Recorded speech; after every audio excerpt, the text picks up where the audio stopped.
नमस्कार स्टूडेंट, स्वागत है आप सभी का हमारे को इस वीडियो में। आज की इस वीडियो में हम आपकी जो बात करने वाले हैं सेमेस्टर फोर्थ के विद्यार्थी होंगे और पॉलिटिकल साइंस के इम्पोर्टेंट क्वेश्चन की बात कीजिए, इम्पोर्टेंट नोट्स की बात कीजिए। तो आज की इस वीडियो हम करने वाले हैं आपके बीच में यूनिट 2 के इम्पोर्टेंट नोट्स के बारे में फुल डिटेल से हम बात करने वाले हैं। वेस्ट एंड यानी पास से आती राजनीतिक विचारक के बारे में हम बात करने वाले हैं। पॉलिटिकल थॉट्स क्या है तो उन सभी विचार के डिटेल से हम बात करने वाले हैं। मैकियावेली कौन थे, थॉमस हॉब्सन कौन थे, जॉन लॉक और जे जे रूसो कौन थे, उन सभी के बारे में पूरी डिटेल से हम बात करने वाले हैं। तो हमने फर्स्ट यूनिट का वीडियो आपके बीच में प्रोवाइड किया था, उसको लगभग स्टूडेंट्स के समझ में आया है।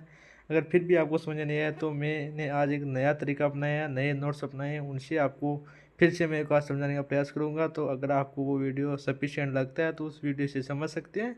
अगर उस वीडियो से आपको समझने में दिक्कत आ रही है तो इसका वीडियो बहुत जल्द एक आसान और सरल भाषा में अपलोड कर दिया जाएगा। और आज का इस वीडियो में बहुत आसान आसानी से आपको नोट समझाए जाएंगे।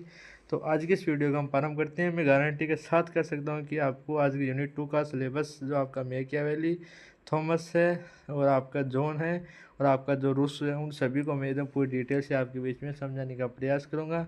तो बिना किसी देरी के और बिना किसी डाउट के अपने इस यूट्यूब चैनल यानी विद्याधर से जुड़ जाना है और अपने 5 दोस्तों के पास इस वीडियो को शेयर करना है और 5 दोस्त को बोलना है कि इस चैनल को सब्सक्राइब जरूर करिए। तो बिना किसी देरी के बिना किसी डाउट के अपने वीडियो कंटिन्यू करते हैं। एकदम आसान भाषा में हम नोट्स करने वाले हैं। फर्स्ट ऑफ आपका सिलेबस आप देख सकते हैं, ये आपका सिलेबस है। आधुनिक राजनीतिक विचारक यानी कि आधुनिक राजनीतिक दर्शन का उद्भव कैसे हुआ, और मैकियावेली, होब्स, लॉक और आपके रूसो का एक व्यापक विश्लेषण। तो आज के नोट्स क्या पढ़ेंगे, हम बहुत डिटेल से पढ़ेंगे, यानी कि इनकी उत्पत्ति कैसे होती है, पूरा इतिहास पढ़ेंगे पूरा, यानी कि इसका निचोड़ पूरा लेंगे। पिछले वीडियो में हमने ऊपर ऊपर से लिया था कि आपको ऊपर ऊपर का समझा दिया जाए, लेकिन आज के इस वीडियो में पूरा नीचे से लेकर ऊपर तक का पूरे नोट्स कंप्लीट एकदम सही आसान भाषा में पढ़ने का प्रयास करेंगे। तो ठीक है, तो बिना किसी देरी के पढ़ते तो आधुनिक राजनीतिक आपकी चिंतन का इतिहास है। वो मध्य युगीन धार्मिक रूढ़िवादी से हटकर तर्क, व्यक्तिवाद और धर्मनिरपेक्षता की ओर संक्रमण की एक कथा है, यानी कि एक कथा है, यानी कि आधुनिक राजनीति चिंतन का इतिहास है, यानी कि एक सोचने का विषय है। इन मध्ययुगीन धार्मिक रूढ़िवादी से हटकर, यानी कि मध्यकाल में जो रूढ़िवादी था होती थी, उससे हटकर एक व्यक्तिवाद और धर्मनिरपेक्षता की ओर संक्रमण की एक गाथा है। यानी कि जो वर्तमान का युग है, यानी जो आधुनिक समय का तो युग माना जाता है, यानी आधुनिक समय का तो युग माना जाता है। और मध्यकालीन यानी मध्यकालीन की रूढ़िवादी से हटकर एक व्यक्तिवाद और धार्मिकता को एक गाता है, यानी कि इसका एक मानने वाला विचारक माना जाता है। इस विकास में 4 विचारकों, यानी कि इस विकास में आपके 4 महान वैज्ञानिक की बात कीजिए या महान साहित्यकार की बात कीजिए या महान राजनीतिज्ञ की बात करें तो उनमें आते हैं आपके निकोली मैकियावेली आते हैं, थॉमस होब आते हैं और आपके जॉन लॉक आते हैं और आपके जीन जैक्स आते हैं। और रूसो की भूमिका आधारभूत रही है। तो यह आप सभी को समझने का प्रयास करना है कि जो इस विकास यानी आधुनिक समय का जो विकास है, इसमें आपके मैकियावेली का भी एक अच्छा योगदान आता है और थॉमस होब का भी एक अच्छा योगदान आता है और जॉन लॉक और जीन जैक्स रूसो, इन सभी का क्या है कि एक अच्छा योगदान रहता है। इन दार्शनिकों ने न केवल राज्य की उत्पत्ति की और प्रकृति की व्याख्या की, बल्कि व्यक्ति और सत्ता के संबंधों को भी पूर्ण परिभाषित किया। यानी कि इन व्यक्तियों ने राज्य की परिभाषा नहीं दी, बल्कि व्यक्ति का परिचय और समाज का परिचय देने का प्रयास किया और सत्ता के बारे में समझाने को प्रयास इन्होंने प्रमुख से किया। जहाँ मैकियावेली ने राजनीतिक नैतिकता से अलग करके एक स्वतंत्र विज्ञान के रूप में स्थापित किया, यानी कि आपकी राजनीति को नैतिकता से अलग करके, यानी कि आपकी मैकियावेली ने राजनीति को नैतिकता से अलग करके विज्ञान, स्वतंत्र विज्ञान में के रूप में विकसित किया है। वही होब्स ने भी प्रमुख रूप से कार्य किया और लॉक और रूसो ने सामाजिक समझौते के माध्यम से राजनीति वैधता ने आधुनिक सिद्धांतों की नींव रखी है। ये रिपोर्ट इन चारों महान विचारकों के जीवन और उनके दर्शन और प्रमुख करती हैं और आधुनिक लोकतंत्र एवं आपकी राजनीति पर उनके स्थायी प्रभावों का एक गहन विश्लेषण प्रस्तुत करती है। तो इस प्रकार आपको समझने का प्रयास करना है कि इन चारों नौजवानों ने एक अच्छा कार्य किया, जिसमें आधुनिक राजनीति चिंतन का इतिहास को देखते हुए मध्यकालीन रूढ़िता से हटकर व्यक्तिगत और धर्मनिरपेक्षता की ओर संक्रमण से गाथा की। और आपके थॉमस होब ने क्या क्या नैतिकता से अलग करके स्वतंत्र विज्ञान के रूप में, यानी कि नैतिकता को अलग करके स्वतंत्र रूप में स्थापित किया।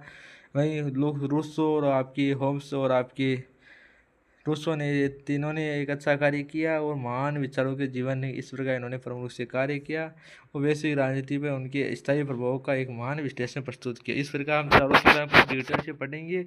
मैं गारंटी के साथ कह सकता हूँ कि आपको पूरा कंटेंट समझ में आएगा, ठीक है, क्योंकि आज का कंटेंट इस लेवल का लेकर आए कि आपको कहीं पर दिक्कत आने वाली नहीं, ठीक है। तो कोई क्वेश्चन भी आएगा तो वो एक क्वेश्चन भी आपका हमारी क्लास से बाहर नहीं जाएगा, ऐसी गारंटेड के साथ मैं कह सकता हूँ। तो इतना अच्छा कंटेंट आप यूजन दे सकते हैं। ऐसा कंटेंट आपको कहीं पर नहीं मिलेगा, ओनली लर्निंग विद तेजल के ऊपर मिलेगा, जो भी फ्री में मिलेगा। और बहुत सी यूट्यूब चैनल वाले तो पैसे कमा रहे हैं अपना कंटेंट बेच कर, लेकिन मैं फ्री में करता हूँ। इस बार जो आपकी BSMST 2, 4, 6 की जो एग्ज़ाम होगी उसकी फ्री में तैयारी लर्निंग विद तेजल कराने की गारंटी रहता है आज की इस वीडियो में, ठीक है। तो निकोले मैकियावेली आधुनिक राजनीति विज्ञान के जनक माने जाते हैं। इनके बारे में फुल डिटेल से पढ़ेंगे, अब कहीं पर कोई दिक्कत आने ही नहीं देंगे आपको, ठीक है। तो इनका जन्म किस कब होता है, तो 1469 में होता है। इनकी मृत्यु 1527 ईस्वी में होती है। निकोली मैकियावेली का जन्म कब होता है, तो इनका जन्म 1469 को होता है और इनकी मृत्यु 1527 को होती है। और आधुनिक राजनीति विज्ञान के इतिहास में एक महत्वपूर्ण मोड़ का प्रतीक भी मानी जाती है। पूर्ण जागरण काल के फ्लोरेंस में जन्मे, यानी कि पूर्ण जागरण के काल में इनका जन्म हुआ था। फ्लोरेंस के जन्म में मैकियावेली ने अपने समय की राजनीति, अस्थिरता, विदेशी आक्रमणों और इतालवी नगर राज्यों के पतन को प्रत्यक्ष रूप से देखा है। यानी कि इन्होंने अपने समय में जब छोटे थे, इन्होंने कई प्रकार के परिवर्तन देखे, राजनीति अस्थिरता देखी, विदेशी आक्रमण देखे, इतालवी नगर राज्यों के पतन को प्रत्यक्ष रूप से देखा। वो ये विचार करते थे, जब छोटे थे तो ये विचार करते थे कि इन सभी को मैं कैसे सही कर सकता हूँ, ये गलत कार्य क्यों करे, इनके सही कैसे किया, ऐसा विचार है छोटे थे तब करते थे। तो आगे बात की जाए तो उनके अनुभव और कूटनीतिक यात्राओं ने उन्हें प्रभावी सत्य यानी कि इफेक्चुअल ट्रस्ट की ओर प्रेरित किया, जिसने राजनीति को कल्पनावादी आदर्शों के बजाय यथार्थवादी धरातल पर खड़ा कर दिया। तो इस प्रकार इन्होंने कार्य किया, तो ये आप सभी को याद रखना है। आगे हम बात करते हैं बिना किसी तरीके ऐतिहासिक जीवन परिचय, यानी कि ऐतिहासिक जीवन परिचय की बात की जाती है तो आपके बीच मैकियावेली का जन्म फ्लोरेंस के एक मध्यकालीन परिवार में हुआ। उनकी शिक्षा उस समय के मानवतावादी माहौल में हुई। इसको मैं तो खींच के लेता हूँ क्योंकि ये तो आपके लिए इंपॉर्टेंट ज़्यादा नहीं हो जाता है। उन्होंने प्राचीन रोमन और ग्रीक ग्रंथों का एक यानी कि उन्होंने प्राचीन रोम और आपके ग्रीक ग्रंथों का गहन अध्ययन किया, तभी तो वे इतने बड़े राजनीति के बन पाए, ठीक है। 29 वर्ष की आयु में उन्हें फ्लोरेंटाइन गणराज्य के द्वितीय शास्त्री के सचिव के रूप में भी नियुक्त किया गया। यानी जब वे 29 वर्ष के थे तो फ्लोरेंटाइन के गणराज्य में उन्हें शास्त्री के सचिव के रूप में भी नियुक्त किया गया। ये आपके परिचय के, अगर आपको पीछे पूछा जाए कि मैकियावेली का परिचय बताए तो ये आप वहाँ पर लिख कर आ सकते हैं, तो आपको पूरे में से पूरे नंबर जरूर मिलेंगे। जहाँ उन्होंने कूटनीतिक मिशनों पर यूरोप के विभिन्न दरबारों का दौरा किया, यानी कि उस समय उन्होंने सचिव के रूप में कार्य किया। तो यूरोप का मानचित्र भी आपको इस वीडियो में जरूर कराऊंगा। यूरोप का नहीं, मैं पूरा विश्व का मानचित्र कराऊंगा, वहाँ पर भी आपको डिटेल से पढ़ाने का प्रयास किया जाएगा। तो इन मिशनों के दौरान ही उन्होंने सीजेर बोर्गिया जैसे शक्तिशाली शासकों के कार्य करने का तरीकों भी देखा। यानी कि जब वहाँ पर ये कार्य करते थे तो बड़े बड़े जो शासक कार्य करते थे उनके रणनीतियाँ देखते थे कि ये कितने बड़े व्यक्ति काम कैसे करते हैं, मैं भी कैसे कार्य करता हूँ, जिससे उनके राजनीतिक यथार्थवाद की नींव रखी गई। तो ये आप सभी समझ चुके होंगे। तो आगे हम बात कर लेते हैं। तो 1512 ईस्वी में 1469 ईस्वी में उनका जन्म होता है और 1512 के बारे में हम बात करने वाले हैं। तो 1512 में मेडिची परिवार की सत्ता में वापसी के बाद मैकियावेली को उनके पद से हटा दिया गया और बाद में कारावास और निर्वास का सामना भी करना पड़ा। यानी कि 1512 में इनको अपने सचिव के पद से हटा भी दिया गया और मैकियावेली को उनके पद से हटा दिया गया और बाद में कारावास यानी कि जेल का सामना और निर्वास का सामना भी इनको प्रमुख रूप से करना पड़ा। इसी निर्वास के दौरान उन्होंने अपनी सबसे प्रसिद्ध कृति द प्रिंस, इनकी प्रसिद्ध पुस्तक कौन सी थी, द प्रिंस लिखी, जिससे उन्होंने मेडिची शासक और लोरेंजो डी मेडिची के संप्रीत किया, इस उम्मीद में कि वह इटली को एकजुट करेंगे और उसे बर्बर शक्तियों में से मुक्त करेंगे। यानी कि जब इन्हें सचिव के पद से हटा दिया जाता है और इन्हें कारावास में रखा जाता है, तब इन्होंने अपनी प्रसिद्ध पुस्तक द प्रिंस लिखते हैं, जिसे उन्होंने मेडिची शासक और लोरेंजो डी मेडिची वहाँ के जो इटली के शासक माने जाते हैं उनको इस उम्मीद में दी थी कि वह इटली को एकजुट करे और उसे विदेशी बर्बर शक्तियों से मुक्त करे, यानी बर्बर शक्तियों से इन्हें मुक्त करे। बर्बर शक्तियाँ वहाँ उस समय वहाँ की सबसे खराब शक्तियाँ मानी जाती है। तो इस प्रकार आपको समझने का प्रयास करना है। तो इस प्रकार आपने प्लीज इस प्रकार इनका पढ़ा 1429 में इनका जन्म होता है, 1527 में इनकी मृत्यु हो जाती है। एंड आगे बात कर लेते हैं, हम थोड़ा सा और डिटेल से पढ़ने का प्रयास करेंगे। राजनीतिक और नैतिकता का पृथक्करण, तो इसके बारे में पढ़ लेते हैं। थोड़ा सा ये भी आपके लिए इंपॉर्टेंट हो जाए। 10 मिनट इस वीडियो निकाले, यानी कि ये टॉपिक 10 मिनट आपका कर दिया तो कोई दिक्कत वाली बात नहीं है। तो पिछली क्लास हमने 20 मिनट में ली थी, ये लगभग आपकी 40 मिनट के लगभग जाएगी। लेकिन इस क्लास से जो कंटेंट पढ़ाएंगे, कंटेंट आपका एकदम एक्यूरेट पढ़ेंगे। देख लेना, आप कमेंट जरूर करना, अगर आपको सही तरीके से समझ में आए तो कमेंट जरूर कर देना। आपको मैकियावेली की सबसे बड़ी देन राजनीति को धर्म और नैतिकता के बंधनों से मुक्त कराना था। यानी कि मैकियावेली की सबसे बड़ी देन, यानी कि उनका सबसे बड़ा कार्य यह था कि राजनीति को धर्म और नैतिकता के बंधनों से मुक्त करें। यानी कि राजनीति को धर्म, यानी कि कुछ लोग राजनीति को अपने, यानी कि यानी कि मैं आगे बात करूँगा थोड़ी सी, राजनीति को धर्म और नैतिकता के बंधनों से मुक्त करना, ये क्या होता है। तो उसने उसने राजनीतिक लेखकों के राजाओं को ईसाई गुणों का पालन करने की सलाह दी थी। मैकियावेली ने तर्क दिया कि एक सफल शासक को यह सीखना चाहिए कि अच्छा कैसे न बना जाए, यानी कि अच्छा कैसे नहीं बना जाए, अच्छा बनना जाए ना चाहिए, ठीक है। एंड उनके अनुसार राज्य का अस्तित्व और उसकी सुरक्षा सर्वोच्च लक्ष्य है, और इस लक्ष्य की प्राप्ति के लिए यदि अनैच्छिक साधनों का उपयोग आवश्यक हो तो शासक को पीछे नहीं हटना चाहिए। द प्रिंस में उन्होंने स्पष्ट किया है कि राजनीति के अपने नियम होते हैं जो निजी नैतिकता से भिन्न है। उन्हें प्रसिद्ध रूप से कहा कि साध्य साधनों को उचित ठहराते हैं, यानी the ends justify the means. हालांकि उन्होंने कभी इन सटीक शब्दों का प्रयोग नहीं किया, लेकिन उनके दर्शन का सार यही है कि राज्य की स्थिरता किसी भी नैतिक विचार से ऊपर है। थोड़ा सा डिटेल से पढ़ने का प्रयास करते हैं। तो उन्होंने क्या कहा कि व्यक्ति को कभी भी अपने धर्म के नाम पर वोट नहीं देना चाहिए। यानी कि जो व्यक्ति राजपूत समाज गया है तो अपने राजपूत समाज को ही वोट देता है, जो समाज जाट समाज गया है वो जाट समाज को देता है, और जो माली समाज गया है माली समाज को ही वोट देता है। यानी कि ये बहुत गलत कार्य है, अपने समाज के लोगों को वोट नहीं देना चाहिए। जो व्यक्ति अच्छा कार्य करता है उसी को वोट देना चाहिए। उनके पहले राजनीति, यानी उनके पहले जो राजाओं का कार्य होता था उसमें पालन करने की सलाह दी जाती थी। एंड मैकियावेली ने तर्क दिया कि एक सफल शासक वही होता है जो अच्छा कैसे बने, यानी कैसे विचार करे, और उनके अनुसार राज्य का अस्तित्व और उसकी सर्वोच्च लक्ष्य मानी जाती है। तो इस प्रकार वो समझने का प्रयास किया। द प्रिंस में उन्होंने बहुत अच्छे कथन किए, तो साथ ही साधनों को उचित ठहराते इसे उनके प्रमुख से कार्य किए गए हैं। तो उम्मीद करते हैं कि आपको सही तरीके से समझ में आया होगा। तो आगे हम पढ़ने वाले हैं शेर और लोमड़ी शासक के गुण, थोड़ा सा वो पढ़ेंगे, ठीक है। तो उम्मीद करते हैं वीडियो सही तरीके समझ आ रहा होगा। तो अब पढ़ते हैं हमें राजनीतिक शेर और लोमड़ी का एक शासक वर्ग। तो शेर और लोमड़ी का एक इनका कथन था। ये राजनीति आपकी एग्जाम में क्वेश्चन आ सकता है कि मैकियावेली के अनुसार शेर और लोमड़ी के शासक गुण के बारे में बताइए, तो आपके एग्जाम में पढ़ आ सकता है। अगर वैसे चांस तो बहुत कम है आने का, लेकिन आपको पढ़ कर जरूर जाना है, ठीक है।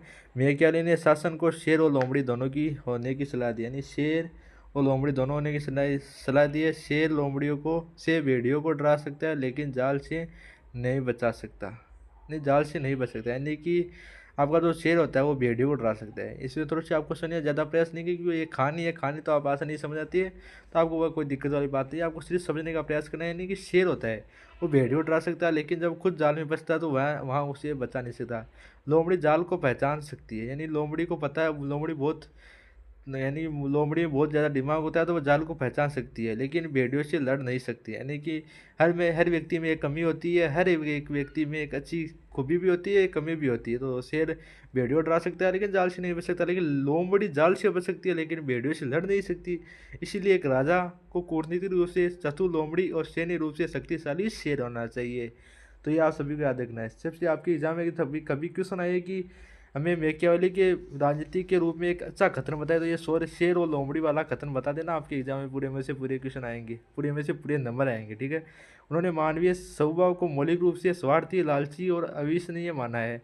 यानी कि उन्होंने मानवीय स्वभाव को मौलिक रूप से लोमड़ी की जल लालची और अविश्वसनीय माने। उनके अनुसार लोग अपने पिता की मृत्यु को तो भूल सकते हैं लेकिन अपनी पैतृक संपत्ति के नुकसान को नहीं। यानी कि अपने पिता की मृत्यु थी उसको बोल सकते हैं लेकिन पैतृक संपत्ति को नहीं बोल सकते। इसी आधार पर उन्होंने तर्क दिया है कि राजा के लिए प्रेम के बजाय भय का पात्र होना अधिक सुरक्षित है, क्योंकि प्रेम व्यक्तिगत इच्छा पर निर्भर करता है, जबकि भय दंड के डर पर जो हमेशा बना रहता है। तो कर सकते हैं, कोई दिक्कत वाली बात नहीं है, ज़्यादा हार्ड आपका नहीं है, ठीक है, ईजी है। वर्च और फॉर्चुना, यानी कि मैकियावेली के दर्शन में वर्चू का अर्थ पारंपरिक ईसाई नैतिकता नहीं है, बल्कि शासक की वह क्षमता, बुद्धि, साहस है जिससे वह सत्ता बनाए रखते हैं। मैकियावेली के दर्शन में वर्चू का अर्थ है कि पारंपरिक ईसाई नैतिकता नहीं है।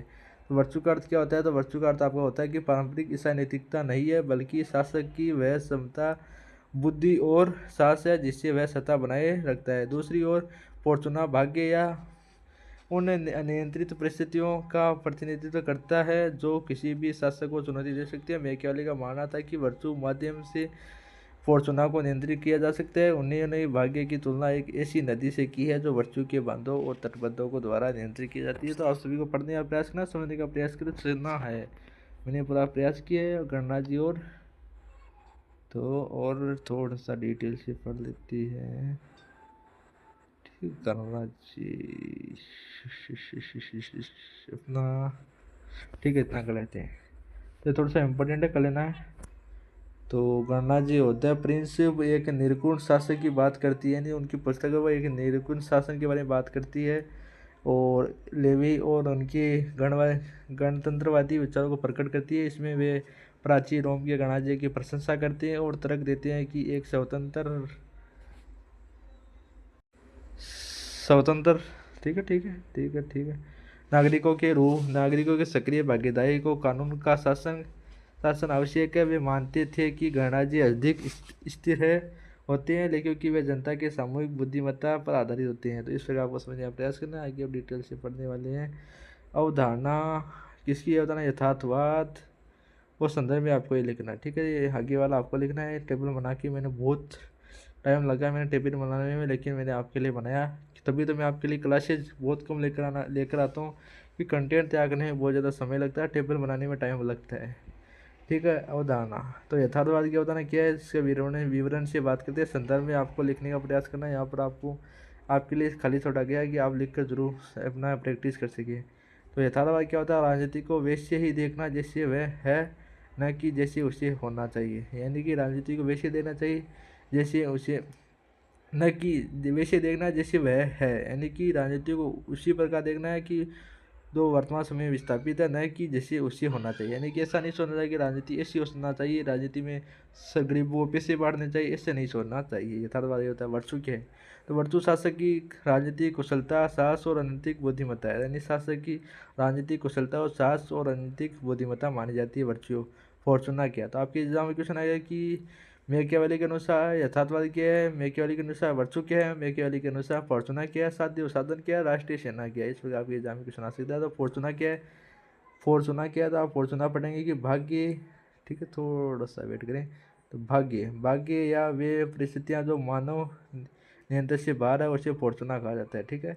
जब हम आगे आपकी एग्जाम से पहले जो क्वेश्चन लेके क्लासेस लेकर आएंगे, उसमें यथार्थवाद और वर्चू फॉर्चूना में आपको डिटेल से पढ़ेंगे, ठीक है। यहाँ पर बहुत ज़्यादा कंटेंट हो जाएगा, इसलिए मैं आपको जो इम्पोर्टेंट है वही पढ़ा रहा हूँ। साध्य और साधन, तो राज्य की सुरक्षा के लिए किसी भी साधन का उपयोग वैध है।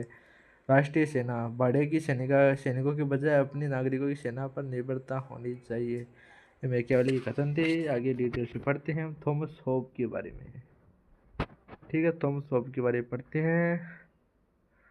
संप्रभुता और सुरक्षा का सिद्धांत, ठीक है। इनका जन्म आपका 1588 में होता है, मृत्यु 1679 में होती है, ठीक है। 1588 1679, ठीक है।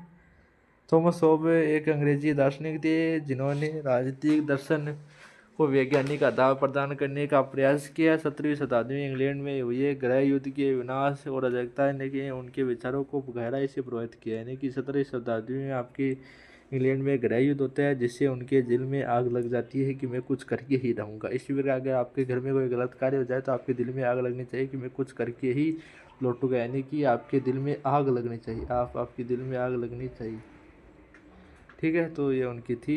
तो लेवे तो 1600 आधुनिक राजनीति का सिद्धांत एक स्तंभ है, जिसमें उन्होंने एक शक्तिशाली निरकुश संप्रभु की आवश्यकता पर बल दिया है। आप सभी को याद रखना है। यांत्रिक भौतिकवाद और स्वभाव को ऊपर आपको याद रखना है, ठीक है। आगे पढ़ते हैं डिटेल से। हॉब्सन के दर्शन और उनके आगे बढ़ते हैं, आगे आपके बीच में, ठीक है, थोड़ा सा ऊपर लेने का प्रयास करेंगे। तो ये आपका यहाँ पर देखा गया है। तो होम्सन के दर्शन की जड़ें उनके यात्रिक भौतिकवाद में है। उन्होंने माना है कि ब्रह्मांड में सब कुछ पदार्थ और गति है, यानी सब कुछ पदार्थ गति कर रहे हैं, यहाँ तक कि मानव संवेदनाएं और विचार भी है। उनके अनुसार मनुष्य अपनी प्रवृत्तियाँ और इच्छाओं द्वारा संचालित होता है और उसकी सबसे मौलिक इच्छा आत्म संरक्षण है। वे मनुष्य को जन्मजात रूप से स्वार्थी और प्रतिस्पर्धी मानते हैं, जो निरंतर शक्ति और प्रतिष्ठा की खोज में रहता है। आप सभी को याद रखना है। आगे हम डिटेल से पढ़े तो थोड़ा सा कम डिटेल से पढ़ने का प्रयास किया हमने। तो ये आपका बेसिक था, यहाँ पर समझने की कुछ चीज़ ही नहीं थी आपकी, तो इसलिए हमने नहीं समझा। तो कोई दिक्कत वाली बात नहीं है। 20 मिनट अभी क्लास को चलते हुए हो गए, कंटेंट अभी काफ़ी बचा हुआ है आपका। हॉब्सन ने एक काल्पनिक प्राकृतिक अवस्था की परिकल्पना की जो सरकार या समाज की स्थापना से पहले की स्थिति थी। उनके अनुसार इस अवस्था में कोई कानून या व्यवस्था नहीं थी, यानी कि हॉब्सन ने एक काल्पनिक प्राकृतिक अवस्था की परिकल्पना की, यानी कि एक स्टेट ऑफ नेचर की परिकल्पना की जो सरकार या समाज की स्थापना से पहले की स्थिति थी। ठीक है, उनके अनुसार इस अवस्था में कोई कानून या व्यवस्था नहीं थी, यानी कि ये आपकी सबसे पहले जो सभ्यता जैसे सिंधु घाटी सभ्यता, उससे पहले जो कोई सभ्यता थी ग्रीक सभ्यता, उनके बारे में बात कर रहे हैं। इसीलिए सभी के विरुद्ध युद्ध, यानी कि war of every man agent every man की स्थिति थी। इस अराजकता में न्याय या अन्याय जैसा कुछ नहीं था, केवल शक्ति की अधिकार थी। हॉब्सन ने इस अवस्था में मानव जीवन का वर्णन इन प्रसिद्ध शब्दों से किया है। एकाकी गरीब, यानी कि इन शब्दों से किया है। एकाकी गरीब, अप्रिय, वास्तविक और अल्पकालिक मृत्यु को नियंत्रण भय की वह शक्ति थी जिसने मनुष्य को इस नरक जैसी स्थिति से बाहर निकालने के लिए मजबूर किया है। तो ये क्या कह रहे हैं कि जब भारत में वह विश्व में राजनीति नहीं थी, तो उससे पहले जो सैनिक की शासन व्यवस्था चलती थी वह बना राजा की चलती थी, बना शासन की चलती थी। उसमें कई गरीबी की समस्या का सामना करना पड़ता था, अप्रिय पार्श्विक का सामना करना पड़ता था, अल्प करने की सामना करता था। मनुष्य को एक नरक जैसी स्थिति का सामना उस प्रकार पहले के समय में करना पड़ता था। तो सामाजिक समझौता और संपर्कों की उत्पत्ति किस प्रकार होती है, तो उसके बारे में डिटेल से हम पढ़ने का प्रयास करेंगे। तो ये आपका यहाँ पर कंटेंट है। तो शांति और सुरक्षा प्राप्त करने के लिए मनुष्य ने आपस में एक सामाजिक समझौता किया। इस समझौते के तहत प्रत्येक व्यक्ति ने अपने सभी अधिकार और शक्तियाँ एक व्यक्ति या व्यक्तियों की सभा को सौंप दी, शर्त पर कि बाकी सभी भी ऐसा ही करेंगे। इस प्रकार लेवियाथन या संप्रभु राज्य का जन्म हुआ, तो शांति बनाए रखने के लिए असीमित शक्ति का उपयोग कर सकता था। यानी कि शांति और सुरक्षा प्राप्त करने के लिए मनुष्य ने अपने सामाजिक समझौते किए, यानी कि मनुष्य ने एक अच्छा जीवन यापन करने के लिए सामाजिक समझौता किया। इस समझौते के तहत प्रत्येक व्यक्ति ने अपने सभी अधिकार और शक्तियाँ एक व्यक्ति या व्यक्तियों की सभा को सौंप दी, इस शर्त पर कि बाकी सभी भी ऐसा ही करेंगे। यानी कि लोगों ने समझौते किए और एक अच्छा जीवन यापन करने के लिए, एक अच्छा कार्य करने के लिए समझौते को बढ़ावा दिया। आगे बात करें तो इस प्रकार लेवियाथन या संप्रभु राज्य का जन्म हुआ, जो शांति बनाए रखने के लिए असीमित शक्ति का उपयोग कर सकता है। सभी लेवियाथन की प्रसिद्ध पुस्तक का प्रसिद्ध पेंटिफिकेशन, जिसमें एक विशाल मानव रूपी आकृति राजा को दिखाया गया है, जिसका शरीर हजारों छोटे व्यक्तियों से बना है, जो संप्रभु और उसकी प्रजा के एकीकरण का प्रतीक माना जाता है। तो डिटेल से पढ़ लेते हैं। संप्रभुता की विशेषताएं क्या है। तो संप्रभुता की विशेषताएं की बात की जाए तो आपके बीच में देख सकते हैं आप, हॉब्सन का संप्रभु पूर्ण अविभाज्य और उदय शक्ति का स्वामी है। संप्रभु कानून का स्रोत है और कानून से ऊपर है। वह स्वयं समझौते का हिस्सा नहीं है, बल्कि उसका परिणाम है, इसीलिए उसे किसी भी आधार पर दोषी नहीं ठहराया जा सकता। हॉब्सन के अनुसार संप्रभु की नजर स्वतंत्रता अराजकता की तुलना में कहीं बेहतर है। प्रजा को विद्रोह का कोई अधिकार नहीं है, सिवाय उस स्थिति के कि जब संप्रभु उनके जीवन की रक्षा करने में असमर्थ है। तो संप्रभुता क्या होती है, तो एक अभिवादी और शक्ति का स्वामी है। संप्रभु कानून का स्रोत है, कानून से ऊपर है, ये स्वयं के समझौते नहीं बल्कि उसका परिणाम है। इस प्रकार आपको याद रखना चर्च और राज्य का संबंध किस प्रकार है, तो उसके बारे में पढ़ने का प्रयास करेंगे, वो आसानी से करेंगे। ठीक है, क्लास को चलते ही काफ़ी समय होगा, कंटेंट काफ़ी आपको बचा हुआ है। ठीक है, आज की क्लास बहुत बड़ी होगी आपकी, गारंटी के साथ कर सकता हूँ कि आपका पूरा कंटेंट समझ में ही आएगा आपको। ऑप्शन ने तर्क दिया कि धार्मिक सत्ता को पूरी तरह से नागरिक संप्रभु के अधीन होना चाहिए। उनका मानना था कि दोहरे स्वामियों, चर्च और राज्य के होने से गृह युद्ध की संभावना बढ़ जाती है। यानी कि ऑप्शन ने तर्क दिया कि धार्मिक सत्ता को पूरी तरह नागरिक संप्रभु यानी नागरिकों के प्रति कार्य करना चाहिए। ठीक है, उनका मानना था कि दोहरे स्वामियों, चर्च और राज्य के होने से गृह युद्ध यानी कि जो दोहरे स्वामी होती है और दोहरे चर्च होती है उनसे गृह युद्ध की स्थिति बढ़ जाती है। गृह युद्ध क्या होते हैं, तो अपने घर में जब अपने माता पिता और अपने दादा दादी अपने ताऊ ताई के बीच में जो युद्ध होता है उसको गृह युद्ध कहा जाता है। ठीक है, अपने देश के अंदर युद्ध हो उसको गृह युद्ध कहा जाता है। ठीक है, आगे पढ़िए। संप्रभु को धर्म ग्रंथों का अंतिम व्याख्यातकार और सार्वजनिक पूजा का एक नियामक होना चाहिए। मानव स्वभाव स्वार्थी, भयभीत और प्रतिस्पर्धी होता है। प्राकृतिक अवस्था निरंतर युद्ध और हिंसा की स्थिति रहती है। समझौते का आधार तो मृत्यु का भय और सुरक्षा की इच्छा ये समझौते का आधार होता है। और संप्रभुता का स्वभाव यानी निरंकुश, असीमित और कानून से ऊपर होते हैं। कानून के मोह रहने वाले क्षेत्रों तक ये होता है। तो संदर्भ में हम आगे इस वीडियो में पढ़ेंगे और आपको प्रयास करना, प्रैक्टिस करनी है। ठीक है, तो इस प्रकार हमने 2 कंप्लीट कर लिए। ये आपका तीसरा है, चौथा भी कर लेंगे और 5वां भी कर लेंगे, 6वां भी कर लेंगे, 7वां भी कर लेंगे और नीचे आपका जो कंटेंट है। ठीक है, तो इसमें हम पढ़ेंगे आपके अगर ऊपर तो ये आपके लिए एडवांस देगा। ठीक है, तो क्लास को कंटिन्यू रखते हैं। पढ़ने वाले हैं आपके बीच में यहाँ पे जॉन लॉक के बारे में। ठीक है, जॉन लॉक के बारे में पढ़ने वाले। जॉन लॉक का जन्म कब होता है और आधुनिक उदारवाद का जनक इन्हें किस प्रकार कहा जाता है, तो उसके बारे में पढ़ने वाले हैं। तो जॉन लॉक आपकी 1632 ईस्वी से 1704 ईस्वी तक जीते हैं और आधुनिक उदारवाद का जनक कहा जाता है। उन्होंने हॉब्सन की निरक्षणता को चुनौती दी है। यानी कि हॉब्सन ने 2 कार्य किए थे, उनकी निरक्षणता में उन्होंने कुछ चुनौती भी दी है, उन्हें कुछ गलत भी ठहराया है। और तर्क दिया कि सरकार को आधार संप्रभु की शक्ति नहीं बल्कि प्रजा की सहमति है। उन्होंने कहा है कि सरकार का आधार संप्रभु की शक्ति नहीं है बल्कि प्रजा की सहमति है। उनकी प्रमुख रचना कौन सी होती है, तो आपकी प्रमुख रचना ही होती है 2 ट्रीटी ऑफ गवर्नमेंट, ये आपकी उनकी होती है। ये 1690 में प्रकाशित होती है। संविधान लोकतंत्र और प्राकृतिक अधिकारों की नींव रखी है। अब आगे पढ़े डिटेल से, तो आपके बीच में विवेकशील मानव और प्रकृति वाले पढ़ेंगे। अब तो लोक का मानव स्वभाव के प्रति दृष्टिकोण होब्स की तुलना में बहुत सकारात्मक था। उन्होंने माना कि मनुष्य तर्कसंगत और विवेकशील प्राणी है जो प्राकृतिक कानून यानी कि नेचुरल लॉ के अनुसार रहने में सक्षम है। उनके लिए प्राकृतिक अवस्था या युद्ध की स्थिति नहीं बल्कि शांति, सद्भावना और पारस्परिक सहायता की स्थिति थी। लॉ के अनुसार आपके क्या कहिए, लॉ के अनुसार ये कहा गया है कि इस अवस्था में मनुष्य के पास कुछ प्राकृतिक अधिकार थे जिन्हें भगवान ने उन्हें दिया था। यह अधिकार है कि जीवन, स्वतंत्रता की संपत्ति है, लाइफ, लिबर्टी एंड प्रॉपर्टी। प्राकृतिक कानून इन अधिकारों की रक्षा का आदेश देता है और विवेक के माध्यम से सभी मनुष्य के लिए सुलभ है। संपत्ति का श्रम सिद्धांत। आगे बात करें थोड़ा सा लोक के दर्शन में संपत्ति का अधिकार अत्यंत महत्वपूर्ण है।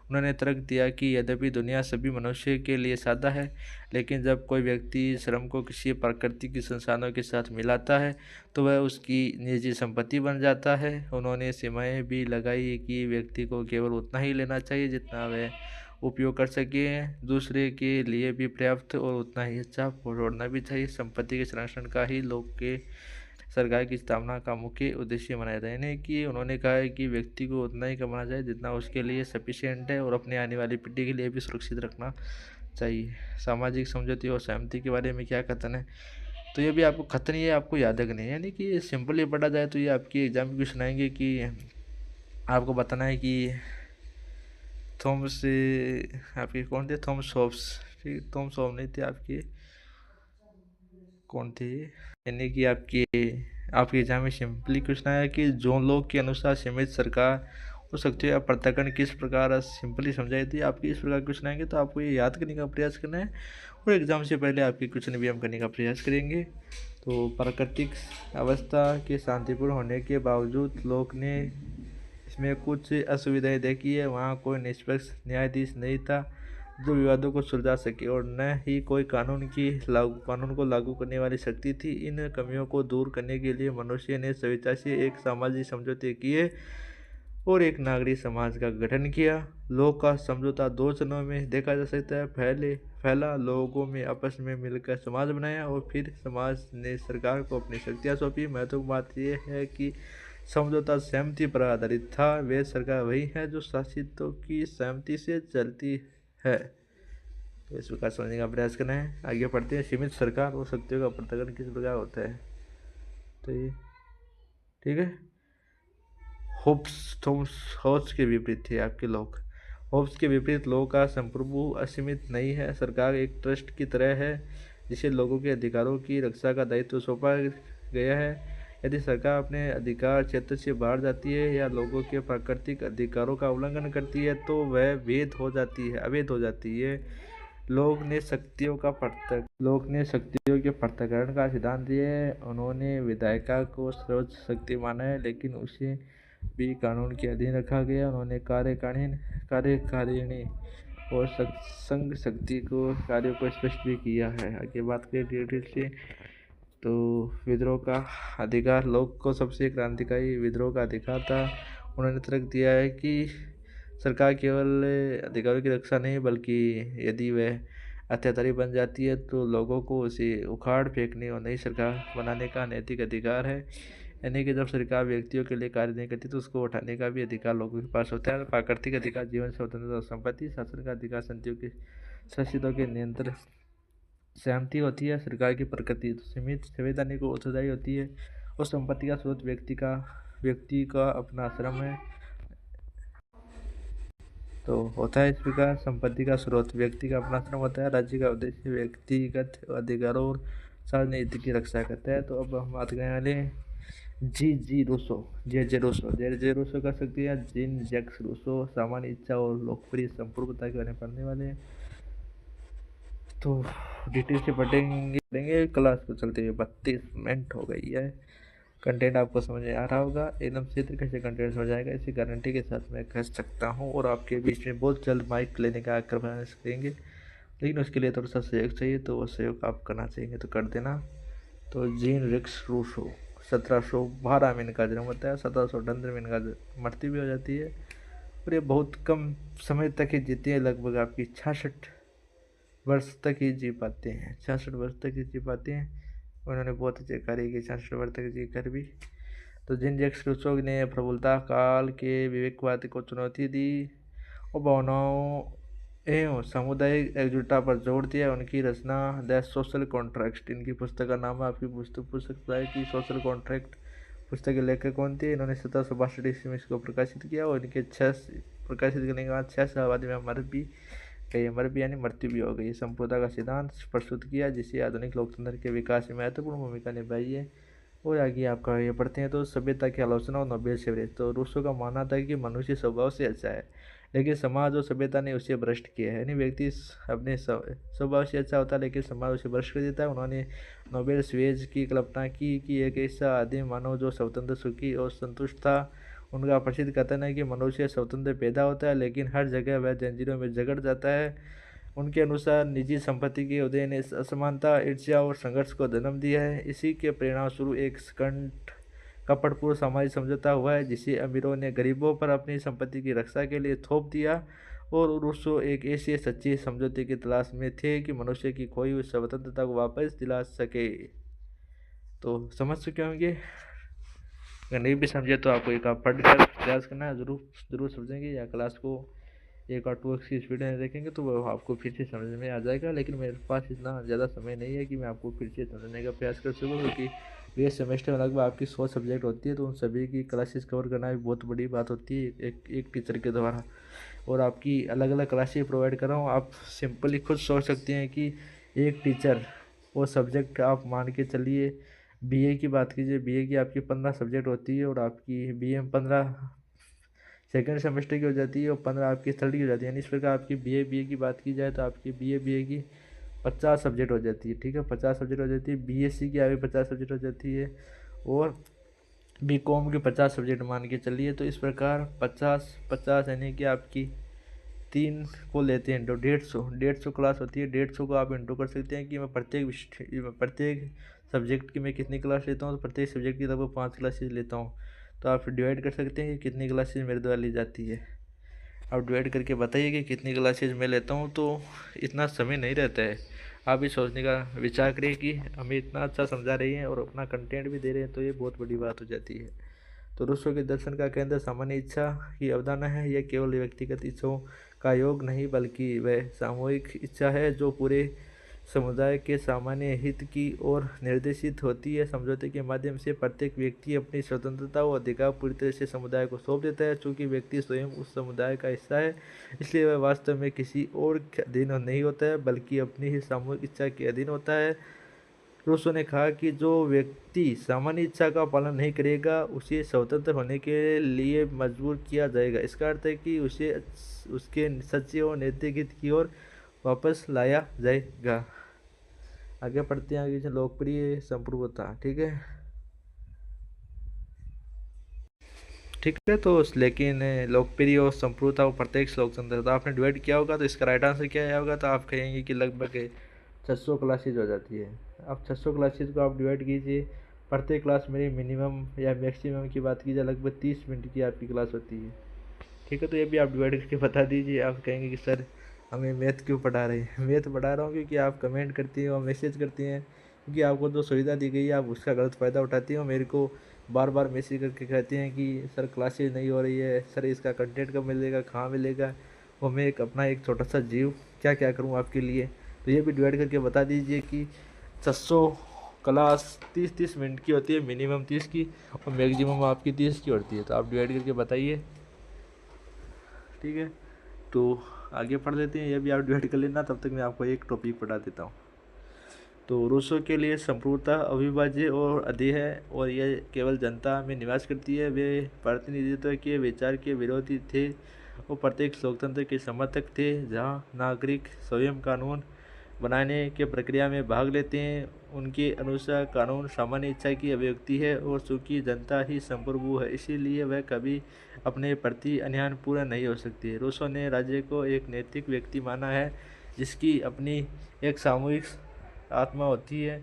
उन्होंने एक नागरिक धर्म की वकालत की जो देशभक्ति सामूहिक एकता की भावना करती है।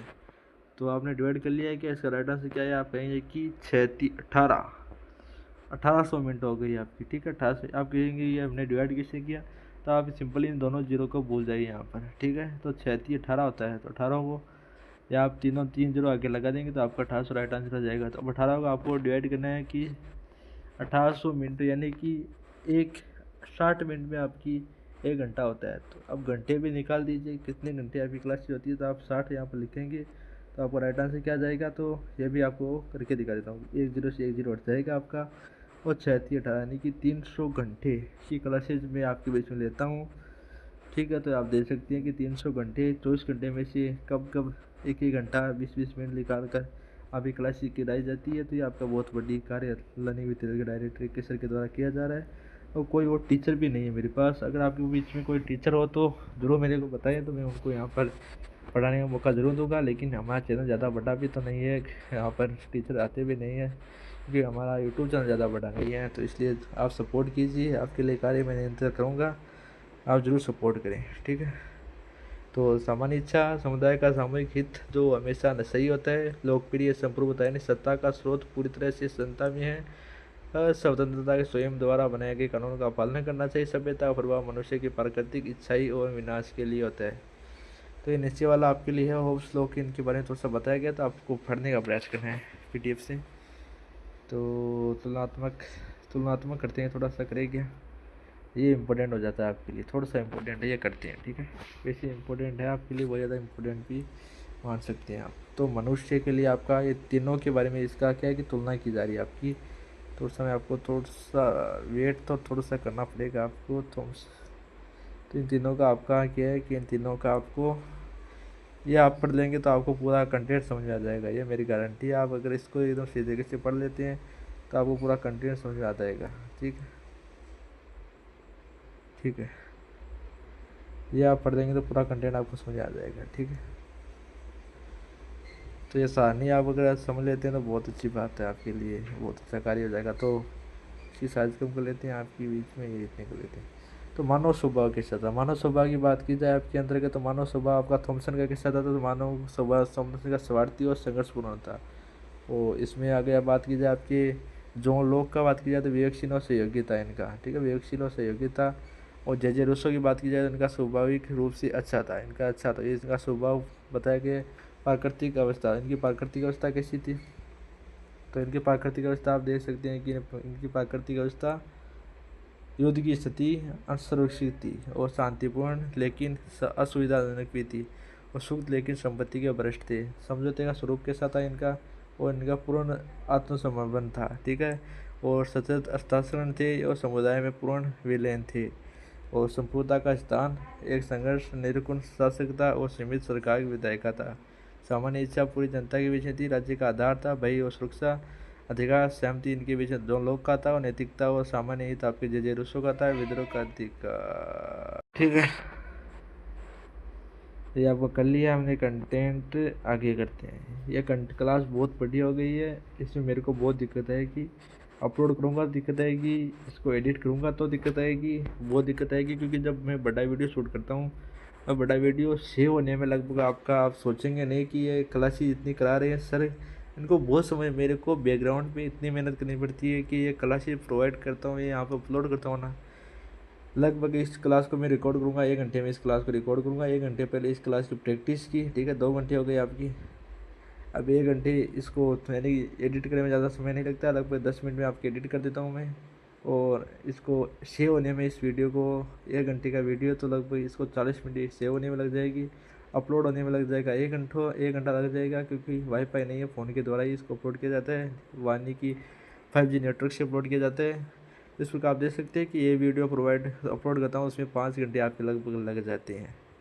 और आप कहते हैं कि सर आप क्लासेज प्रोवाइड नहीं करें। सर क्या करिए, आप सोच सकती हैं सर कितना संघर्ष करें। आप सोचेंगे आज की क्लास मेरे हिसाब से यूट्यूब का रिकॉर्ड भी बन गया होगा, क्योंकि मैंने अभी तक इस यूट्यूब पर 40 मिनट से कम ही, 40 मिनट से अधिक कम ही वीडियो अपलोड किए हैं। ठीक है, मैक्सिमम या मिनिमम 30 मिनट के वीडियो ज़्यादा अपलोड किए मैंने, क्योंकि स्टूडेंट इतना ज़्यादा पढ़ भी नहीं सकता है। आधुनिक युग पर प्रभाव या प्रशासनिकता, तो इन विचारों के सिद्धांत आज भी हमारी राजनीतिक प्रणालियों, कानूनों और अंतर्राष्ट्रीय संबंधों के आधार पर बने हुए हैं। आधुनिक असिंता मैकियावेली और जियोपॉलिटिकल, आज की अंतर्राष्ट्रीय राजनीति और कूटनीति में मैकियावेली का प्रभाव सबसे अधिक है।